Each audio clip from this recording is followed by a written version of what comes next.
Walang ibang pinahiligan kundi ito lamang, ang mag-alaga ng manok at maglaban paminsan-minsan. Ito na lang talaga ang kinagisnan at naging passion na ng kinalaunan. Pero hindi araw-araw ay nasa sabungan. Naglalaban lang pag umuwi sa sariling bayan. Ito ang aking napiling aliwan, kaysa naman mag-aliw ka sa mga bagay na alam mong ikay masisira lamang. Hindi naman masama ang magsabong. Huwag mo nga lamang itong susobrahan. Yung tipong pati pambili mo ng ulam ay Lucky iyong boy, ipagsasapalaran. Napakasarap mag-alaga ng manok, lalo na't makikita mo sa umaga ang kanilang pagtilao. Tapos suportado ka pa ng iyong asawa, yung tipong ibibili ka pa niya.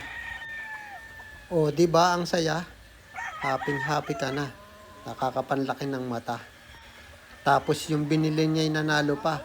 Aba, ang swerte mo na. Paldong-paldo ka pa. Bago sasama pa siya sa pusta. Saan ka pa? Kaya pag inutusan kang maglaba, huwag ka nang umangal pa. Kaya ako'y nagpunta sa farm na yan. Dahil yan ang aking pagsisimulan.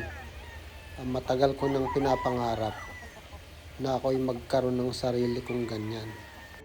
Napakasarap kasing pakinggan ng mga manok na nagtitilaukan habang ikaw ay nakahiga sa duyan at nagpapahangin at papayipayipoy ang buntot ng mga yan. Salamat sa aking utol na iyan na nagbigay sa akin ng panlaban.